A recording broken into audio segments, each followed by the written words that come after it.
የዘመኑን አርበኝነቱን ለማድረግ ራስን ለመቻል በሚደረገው የልማት ስራዎች ዙሪያ መለስ ትጋት ከሁሉም ዜጎች ይጠበቃል ሲል የመንግስት ኮሚኒኬሽን አገልግሎት አስታወቀ። የመንግስት ኮሚኒኬሽን አገልግሎት 84ኛውን የአርበኞች የድል በዓል አስመልክቶ የላከው መግለጫ ደርሶናል። የመግለጫው ሙሉ ቃል እንደሚከተለው ይቀርባል። ኢትዮጵያ በየታሪክ ጥፋቱ ነፃነቷን አስጠብቃ በጀግኖች አርበኞቿ ደምና አጥንት ተከብራ ኖራለች። ለዚህም ለጥንታዊ ኢትዮጵያ ጀግኖች አርበኞች ክብርና ምስጋና ይግባቸው ይላል መግለጫው። እዚህ አበቁ ጀግኖችን በመዘከር ተተኪ አርበኞችን ለማፍራትና ነፃነቷንና ሉዓላዊነቷ ተጠብቆ እንዲቀጥል ለማድረግ የፋሺስት ጣሊያን የ5 ዓመታት ወረራና ጭፍጨፋ በውድ ልጆቿ ተጋድሎ የተቋጨበትን ሚያዝያ 27 ቀን 1933 ዓመተ ምህረት መነሻ በማድረግ ቀኑ በድል በዓልነት እየተከበረ ይገኛል። ያ ድል በዱል በገደል ረሃብና ጥም ተቋቁሞ ወራሪ ጠላትን በማሸነፍ የተገኘ ስለመሆኑም የመንግስት ኮሚኒኬሽን አገልግሎት የላከው መግለጫ ያመለክታል። ነገር ግን ሀገር በአንድ ወቅት ድል ብቻ ሉዓላዊነቷ ተከብሮ ዝናዋ ገዝፎና በዓለም ናኝቶ አይዘልቅም። በየዘመኑ ጊዜው የሚጠይቀውን ዘርፈ ብዙ አርበኝነት ከዜጎቿ ትጠብቃለች እንጂ። በዚህ ወቅት ኢትዮጵያ በአዲስ አውድ በቀጠለ ተጋድሎ አርበኞችን እያፈራች ድሎችንም እያስመዘገበች ትገኛለች ይላል መግለጫው። ጨለማን ተጋፍጠው የህዳሴ ግድብን እውን ያደረጉ አረንጓዴ አሻራ መርሃ ግብር በቢሊዮን የሚቆጠር ችግኞችን ተክሎ የሚንከባከቡ በየተሰማሩበት መስክ ከሚጠበቅባቸው በላይ ስኬት በማስመዝገብ የምግብ ሉዓላዊነትና የኢትዮጵያን ብልጽግና የሚያረጋግጡ የከተሞቿን ገጽታና ዘመናዊነት የሚያሻሽሉ አርበኞች በዘመናችን እያፈራችም ትገኛለች ይላል መግለጫው። ቀደምቶቻችን በደምና አጥንት የተከሉት አርበኝነት በዚህ ዘመን በላብና በእውቀት ወደ ላቀ ደረጃ እየተሸጋገረም ይገኛል ይላል።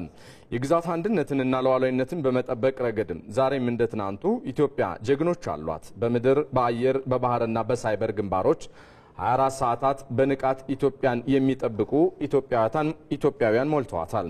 ኢትዮጵያ ያላትን ጸጋ በመግለጽና በላቀ ደረጃ ጥቅም ላይ በመዋል ብልጽግናዋን ለማረጋገጥ የሚተጉ የሌላ ግንባር ጀግኖችም ፈጥራለች። የራሱን ወንዝ በራሱ ገንዘብና ጥረት በርካታ አሻጥሮችንና መሰናክሎችን ተሻግሮ የህዳሴ ግድብን ለስኬት ያበቃ ትውልድ ሙሉ አርበኛ ነው ይላል መግለጫው። ኢትዮጵያ ያላትን የሚታረስ መሬት ጦም ሳያሳድር ተገቢውን ግብዓትና ቴክኖሎጂ ተጠቅሞ በጋ ከክረምት በማምረት የምግብ ሉዓላዊነትን የሚያረጋግጡ የእንስሳት እርባታ ላይ ያተኩሮ በመስራት የተሻሻሉ ዝርያዎችን በመጠቀም የኢትዮጵያን የስጋና ወተት እንደዚሁም የአትክልትና ፍራፍሬ ፍላጎት ለማሟላት የሚተጋው አርሶ አደርና አርብቶ አደር አርበኛ ጭምር ስለመሆኑም ይገልጻል መግለጫው። በተለያዩ የኢንቨስትመንት መስኮች ኢንቨስት ያደረገው በኢንቨስትመንት በሀገር ውስጥ ያመረተውን ውጤት ለዜጎች የሚሸጠውና ለዓለም ገበያ ተወዳዳሪ ምርቶችን በማቅረብ ረገድ የውጭ ምንዛሬ የሚያስገኘው ባለሀብትና ሰራተኛም አርበኛም ነው።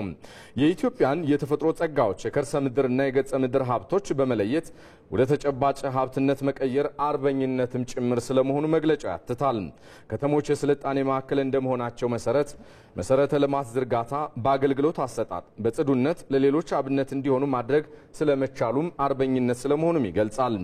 ኢትዮጵያ የትናንቷን አርበኞች በምትዘክረው ልክ የዛሬና የነገ አርበኞቿንም ለመዘከር ቃል ትገባለች። የአባቶቻችንን የአርበኝነት መስዋዕትነት ዋጋ የምንከፍለው የትናንት ድላችንን በማስታወስ ብቻ ሳይሆን ዛሬ ቀና ብለው ቢያዩን እንኳን ዋጋ ከፍለን እንዲሉ ማድረግ ስንችል ጭምር ስለመሆኑም ይገልጻል። ይሁንና ይሄን እውን ለማድረግ ደግሞ የዘመኑን አርበኝነት ትግል ማሳካት ይገባናል። የዘመኑ አርበኝነት በዋነኛነት ድህነትን ማሸነፍ፣ ራስን መቻልና የዲጂታል ሉዓላዊነትን ማረጋገጥም ናቸው። የዛሬዋ ኢትዮጵያ የአርበኝነት አውዷ ከትናንቱ በእጅጉ የሰፋ የምልዓተ ሕዝቡን ተሳትፎ በብዙ ግንባሮች የሚጠይቅም ነው። ልጆቿ ደግሞ ሀገር የጠየቀችውን ሁሉ የመክፈል ልምድና ታሪክ አላቸውና በመፍጠንና በመፍጠር ያሳኩታል ሲል የኢትዮጵያ ፌዴራላዊ ዲሞክራሲያዊ ሪፐብሊክ የመንግስት ኮሚኒኬሽን አገልግሎት በላከው መግለጫ አስታውቋል።